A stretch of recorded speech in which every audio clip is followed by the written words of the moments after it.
Yung nagpalanay-lanay kasi higaan kasi gusto mong bumalik sa pagtulog. Kaso yung anak ko nagchat bigla na wala pala siyang pera kaya naiwan. Wala siyang pamasahe ngayon sa Move It. So ako nagising ng maaga. Tapos, nasali ko yung pintuan, biglang bumagsak, nagsara. Diba? Hindi ko na siya ulitin mga kapatid. Ito palang kinalkal ko ay yung mga garbage plastic. Tanggalin ko na siya dyan para ma-file ko na dun sa kanto. Ito yung mga request ng taga-company. Ang lalaking garbage plastic. Isang buwan, isang ganito. Napakarami. Ako naman hindi masyadong aksaya sa ganito pero sila dun sa kabila at saka dun sa opisina. Talagang magamit na gamit nila. Siguro maraming basura.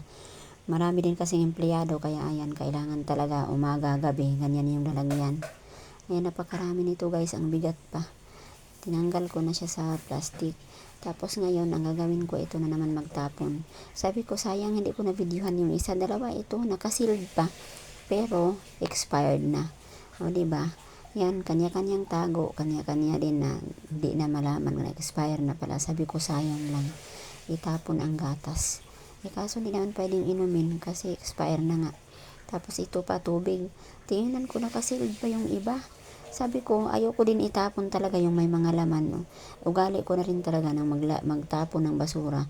Kailangan tanggalan kasi mabigat yan pag binuhat mo.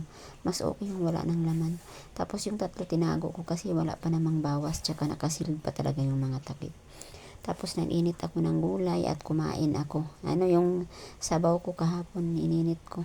Pagkatapos dito ako sa higaan ko, kaysa matulog ako ulit, ay nag-change bedsheet ako mga kapatid. Kasi ilang araw na rin to. Parang linggo na hindi napalitan. Kaya ito ako ngayon. Ito ako ngayon, nag-iisa. Mukanta na lang ko. Mga guys, ganito pala ang higaan namin kasi alam nyo, ako lang ang nagpanday nito, diba? It's a girl power. Pag single mom tayo, kailangan marunong tayong magpanday, marunong maglagari, marunong mangmartilyo, o lahat na lang gagawin, diba? Ito ang kinalabasan ng katri namin. May awang kasi doon sa gilid, kaya ayan yung mga teddy bear na dyan ko sila nilagay sa gilid, tsaka yung dalawang bag. Kasi naka-allocate yung dalawang bag na yan para sa aming emergency bag ba. Yung pag may emergency, tag-isa kami ng anak ko, yan lang ang kuhanin namin. Kaso wala pang mga laman. Inisip ko talaga lagyan ko na siya. Ayan ang mga kapatid, ito na yung higaan namin ng anak ko. Na kung dati, maliit pa, tabi-tabi natin hanggang sa paglaki ngayon na dalaga na tabi ko pa rin.